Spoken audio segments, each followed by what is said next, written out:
రోజు ఇంతే అంటే రోజు ఇంతే ఉంటుందా? పీక్ టైమ్స్ ఎప్పుడు దీనికి? పీక్ టైం ఎప్పుడు చెప్పండి. మీరు అలా కాదు, మీరు as I said as part of the task team, ఇది ఎందుకు నేను రెగ్యులర్ కాదు. ఇప్పుడు మీరు కూర్చోబెట్టి పుణ్య స్నానాలు అని చెప్పి పుష్కరాలకు అందరూ వస్తారు సార్. పుణ్యస్థానాలు పుష్కరాలకు అందరూ వచ్చినప్పుడు the believe it is not polluted. ఇక్కడ నాకు పుణ్యం వస్తో లేదో నాకు తెలియదు, కానీ ఈ నీళ్ళతో చేస్తే కూడా ఖచ్చితంగా రోగాలు అయితే వస్తాయి. మీరు ఒకవైపు ఎస్టీపీ ప్లాంట్ పెట్టకుండా పక్కన పుష్కర్ ఘాట్ ఇవి అందంగా పెట్టి పుష్కర్ ఘాట్లో ఉన్న చెత్త అంతా మురుగంతా తీసుకొచ్చి మీరు వదిలేస్తున్నారు ఇక్కడ.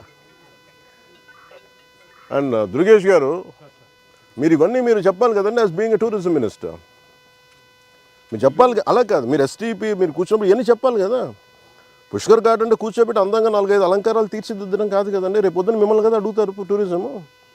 Then as a party don't think will be held accountable. Effluent treatment కూడా కరెక్ట్గా లేదు సార్ వీళ్ళది. ఆఫ్టర్ దట్ ఆల్సో ఈ రకంగా ఉందంటే ఇది చాలా, మేము పేపర్ మిల్లర్లతో రోజు గొడవ అండి, యుద్ధం వాళ్ళతోటి. వాళ్ళు వర్కర్స్ని సరిగ్గా చూడరు, పొల్యూషన్ పూర్తిగా మెయింటైన్ చేస్తారు. నేను అంటుంది ఏంటంటే మీరు కూర్చోబెట్టి ఇప్పుడు సడన్గా వాళ్ళు ఏమంటారు, మేము పుష్కరాల టైంలో మేము ఆఫ్ చేస్తూ ఉంటాం మెయింటెనెన్స్కి. That means there is something